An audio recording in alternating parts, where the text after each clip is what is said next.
আসসালামু আলাইকুম, welcome to my daily blog. আজকে আমরা তৈরি করে ফেলেছি বড়ই ভর্তা।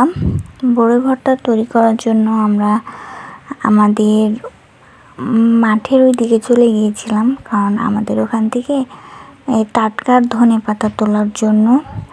এই যে আমরা ধনেপাতা তুলে ফেলেছি, দেখেন আমাদের এই রাস্তাটা কতটা সুন্দর লাগছে।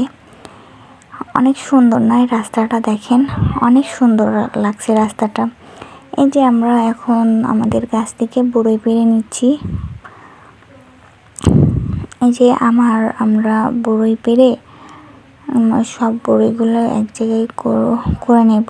নিয়ে এই যে এখন আমরা বড়ইগুলোকে ভালোভাবে ধুয়ে নেব। ধুয়ে নিচ্ছি। ধুয়ে নেওয়ার পর আমরা শিলপাটাতে এগুলো একটু থেতো করে নেব, কারণ বড়ই ভর্তাতে বড়ইটা একটু থেতো করে নিলে অনেক ভালো লাগে। এই যে তারপর আমরা ধনেপাতাগুলো অনেক ভালোভাবে ধুয়ে নিচ্ছি। যে ধোয়া হয়ে গেলে আমরা ধনেপাতাগুলো বেটে নেব এর সঙ্গে। এই যে আমরা ধনেপাতাগুলো আর কাঁচা মরিচ সঙ্গে বেটে নিচ্ছি। কাঁচা মরিচটা আমরা আগেই বেটে নিয়েছি, তাই এখানে দেখানো হয়নি। এবার আমরা ধনেপাতাটা অনেক সুন্দরভাবে শিলপাটাতে বেটে নিচ্ছি। এই যে আমাদের সব কিছু বেটে নেওয়া হয়ে গেছে।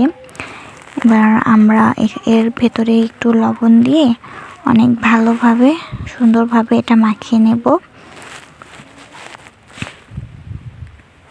এই যে আমরা এই পর্যায়ে একটু লবণ দিয়ে দিচ্ছি। এবার আমরা হাত দিয়ে অনেক সুন্দরভাবে এটা মাখিয়ে নেব। এটা আমাদের এদিকে সবাই খেতে অনেক ভালোবাসে। আপনাদের ওখানে কার কেমন ভালো লাগে এটা একটু কমেন্টে জানাবেন। আর আমাদের তো বড়ই ভর্তাটা খেতে অনেক ভালো লাগে। বড়োর সময় আসলেই আমরা সবাই এই বড়ই ভর্তাটা খাই। আর আমার এই বড়ই ভর্তাটা দেখতে যাদের ভালো লাগছে তারা সবাই লাইক, কমেন্ট, শেয়ার করে দিবেন। আর অবশ্যই আমার পেজটা ফলো দিয়ে দিবেন। আসসালামু আলাইকুম, আল্লাহ হাফেজ।